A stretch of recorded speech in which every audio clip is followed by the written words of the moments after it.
Halo Sobat Unsia, pada kesempatan kali ini kita akan membahas kedisiplinan kerja, mulai dari pengertian, tujuan, indikator, hingga bagaimana disiplin dapat ditegakkan secara efektif dalam organisasi. Disiplin diperlukan karena organisasi tidak dapat berjalan tanpa aturan. Namun, penegakan disiplin tidak berarti pimpinan harus selalu menghukum. Yang lebih penting adalah memastikan setiap orang memahami aturan dan bertanggung jawab atas perilakunya. Dalam proses pendisiplinan terdapat 3 hal penting. Pertama, kewenangan, yaitu tindakan disiplin dilakukan oleh pihak yang memiliki wewenang. Kedua, aturan yang logis, artinya aturan harus masuk akal dan dipahami oleh seluruh karyawan. Ketiga, sikap pimpinan, yaitu harus adil, objektif, dan mempertimbangkan fakta sebelum mengambil keputusan.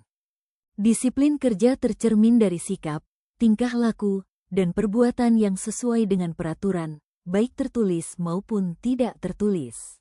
Idealnya, disiplin tidak hanya muncul karena takut terhadap sanksi.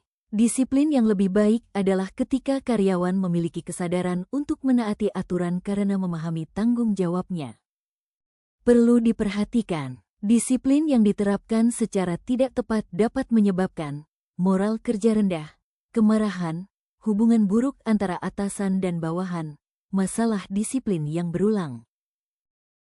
Untuk menegakkan disiplin secara efektif, organisasi perlu memiliki aturan dan ekspektasi yang jelas, sehingga karyawan memahami apa yang harus dilakukan. Selain itu, perlu ada pedoman pelaksanaan dan pemeriksaan yang seksama terhadap setiap pelanggaran. Terakhir, tindakan disiplin harus dilakukan secara tegas dan konsisten. Indikator disiplin kerja dapat dilihat dari beberapa hal, seperti tingkat absensi, keterlambatan, dan labor turnover atau keluar masuknya tenaga kerja. Selain itu, seringnya terjadi kesalahan dalam pekerjaan juga perlu diperhatikan. Pemogokan dapat menjadi tanda adanya ketidakpuasan atau kegelisahan tenaga kerja. Tindakan disiplin sebaiknya disesuaikan dengan tingkat pelanggaran. Tidak semua kesalahan harus langsung diberikan sanksi berat. Pendekatan pembinaan tetap menjadi bagian penting dalam proses pendisiplinan. Dalam memberikan sanksi, ada beberapa prinsip yang perlu diperhatikan. Sanksi harus adil dan sesuai dengan tingkat pelanggaran, diterapkan secara konsisten dan bertahap, serta bertujuan memperbaiki perilaku. Selain itu, prosesnya harus dilakukan secara profesional, bukan untuk mempermalukan atau menjatuhkan karyawan. Dalam memberikan tindakan disiplin, ada beberapa pedoman yang perlu diperhatikan.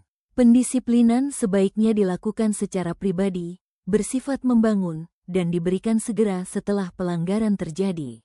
Tindakan juga dilakukan oleh atasan langsung saat karyawan yang bersangkutan hadir. Setelah pendisiplinan selesai, pimpinan perlu kembali bersikap wajar dan menjaga hubungan kerja tetap baik. Tujuan akhir disiplin bukan menghukum, tetapi membentuk perilaku kerja yang bertanggung jawab dan sesuai dengan tujuan organisasi.